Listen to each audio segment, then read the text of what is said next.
Bab 324, Istana Bintang Spiritual Mistik. Suara yang familiar.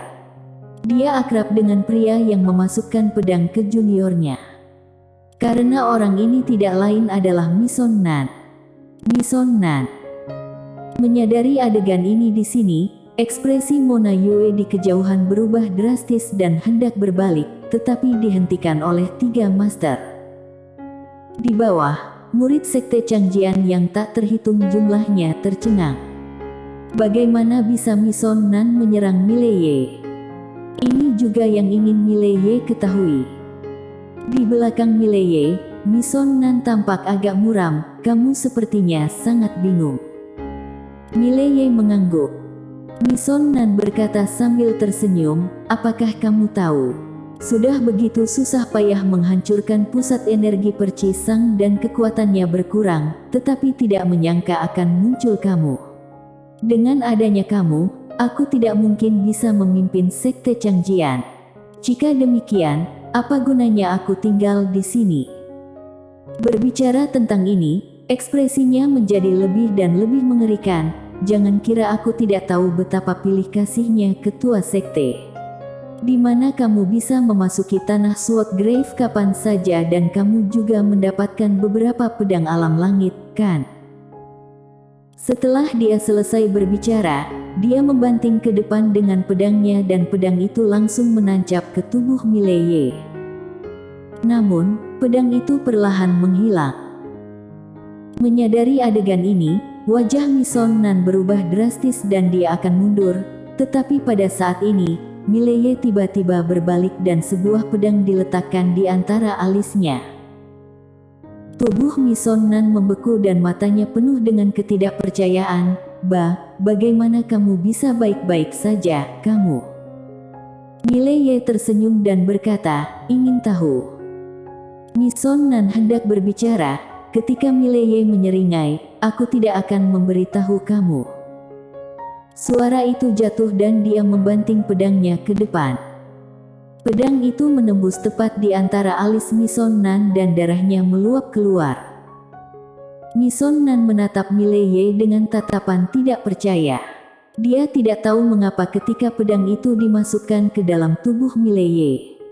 Mileye tidak hanya baik-baik saja, tapi juga melahap pedangnya. Dia bahkan tidak mengetahuinya hingga dia mati.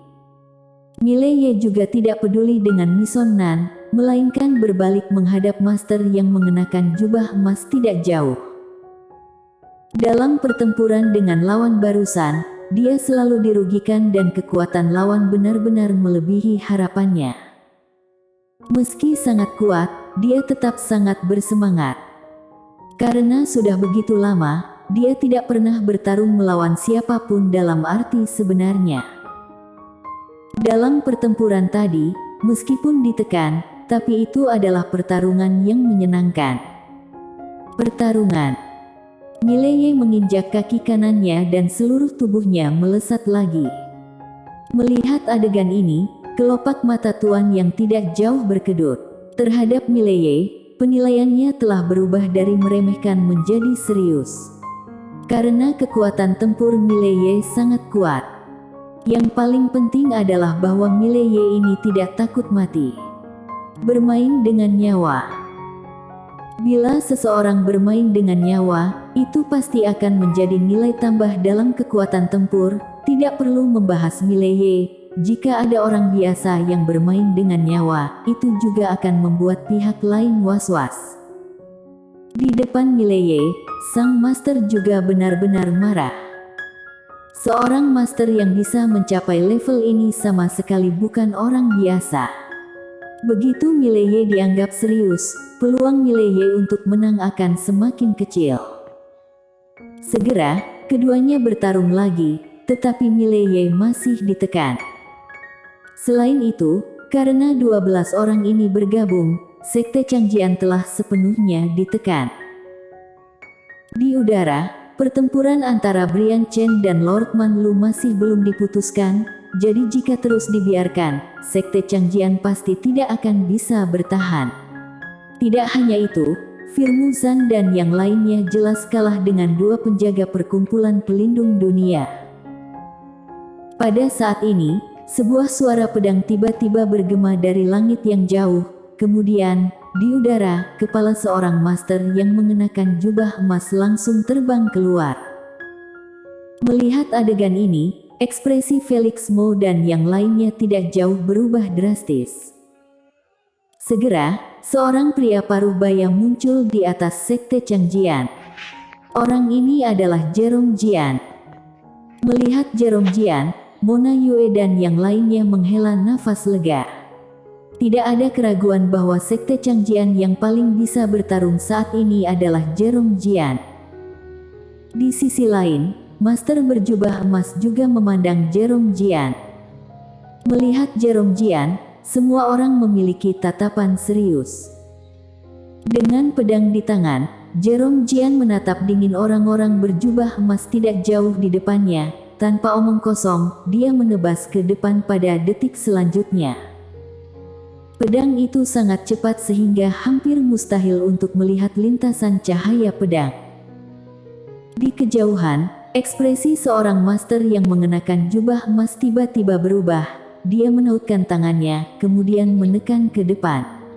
Pada saat ini, ruang hampa di depannya langsung berubah menjadi gelombang. Pada saat ini, pedang Jerome Jian tiba. Di mata semua orang, pedang itu langsung menembus ruang hampa itu. Seluruh ruang hampa bergetar hebat, kemudian kekuatan yang kuat langsung memukul mundur master yang mengenakan jubah emas terbang.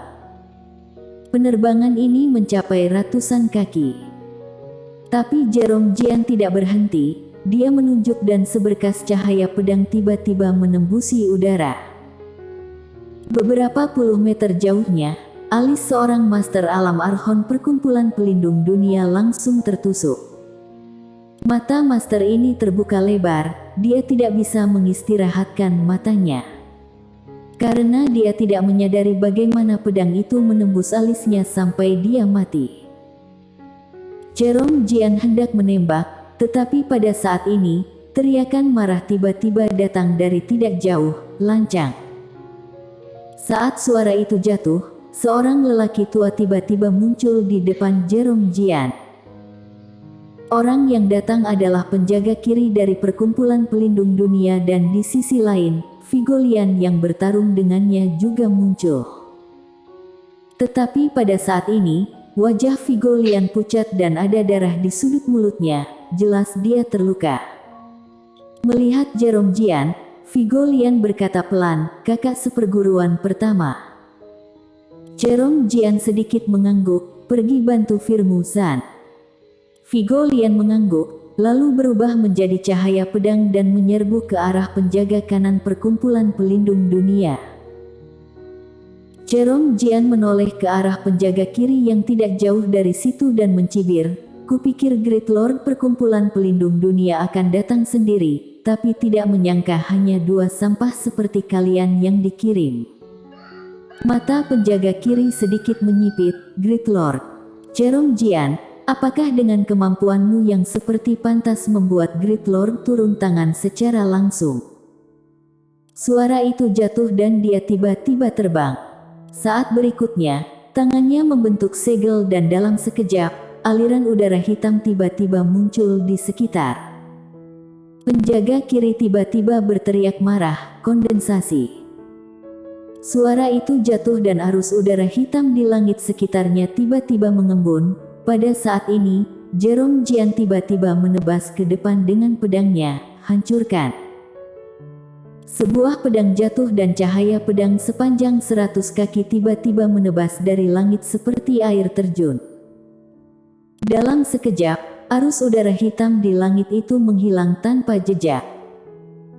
Ekspresi penjaga kiri berubah drastis dan dia buru-buru menghindar sejauh ratusan kaki, benar-benar menjauhkan diri dari Jerome Jian.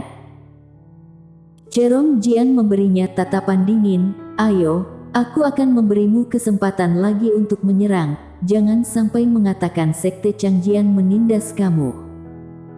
Wajah penjaga kiri sangat jelek, "Jerome Jian, kamu akan membayar harga atas kesombonganmu." Suara itu jatuh dan dia tiba-tiba menunjuk ke dadanya. Dalam sekejap, aura yang kuat tiba-tiba menyapu tubuhnya.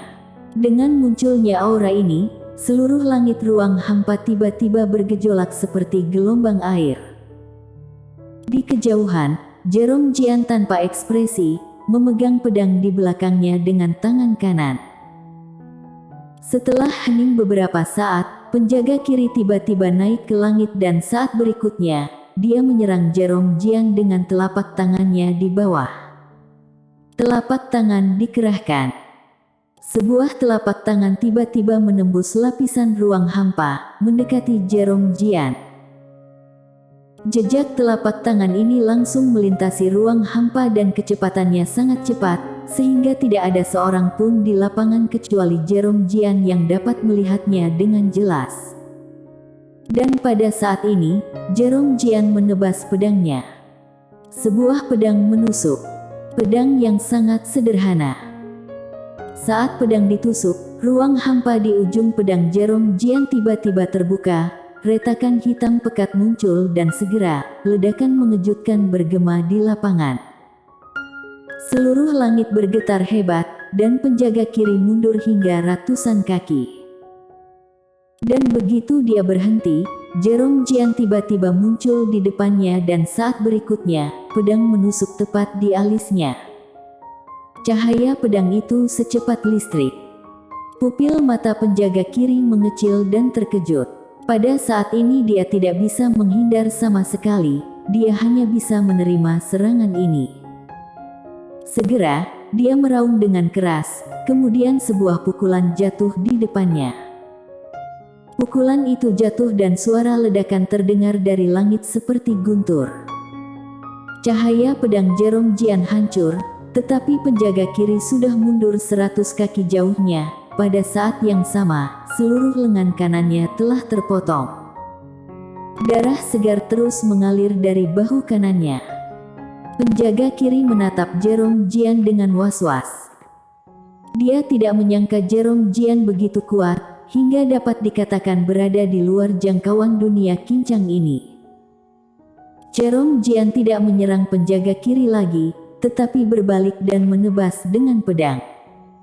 Beberapa puluh kaki jauhnya, kepala seorang master alam Archon sejati perkumpulan pelindung dunia terbang keluar.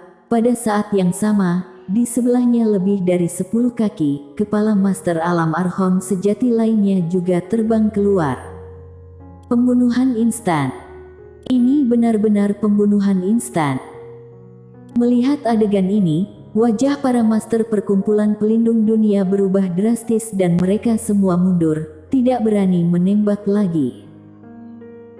Sang penjaga kiri juga memiliki ekspresi serius di wajahnya. Jika Jerome Jian ini tidak dibunuh, maka sekte Changjian ini tidak hanya tidak dapat dihancurkan hari ini, tetapi mereka semua juga akan di sini. Karena sudah berada dalam situasi ini, dia pun ragu-ragu, kemudian mengeluarkan jimat transmisi suara. Memanggil bala bantuan. Tidak jauh dari situ, Jerome Jian berkata dengan suara datar, "Aku ingin melihat berapa banyak master yang perkumpulan pelindung dunia miliki. Tapi sebelum itu, kalian semua harus dibunuh terlebih dahulu." Suara itu jatuh, dia akan menembak lagi. Pada saat ini, penjaga kiri tiba-tiba mencibir, "Jerome Jian, ada yang bisa memberimu pelajaran."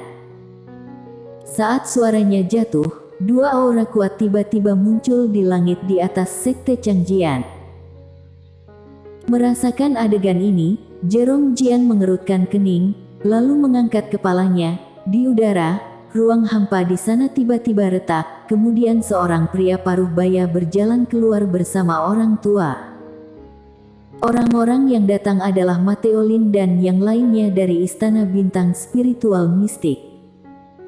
Penjaga kiri terbang di depan mereka berdua sambil menunjuk Jerome Jian yang tidak jauh dari situ. Orang ini sangat kuat, jadi mohon bantuannya. Mateolin melirik Jerome Jian dengan sedikit kejutan di matanya. "Aku tidak pernah menyangka akan ada master yang begitu kuat di tempat ini." Ekspresi penjaga kiri berubah. Mateolin kali ini berkata lagi, kita berdua bisa menyelesaikannya untukmu. Namun mengenai pencarian orang, penjaga kiri buru-buru berkata, serahkan saja kepada perkumpulan pelindung dunia. Mateolin sedikit mengangguk, lalu dia melihat sekeliling. Saat berikutnya, seluruh tubuhnya seperti membatu. Bersambung.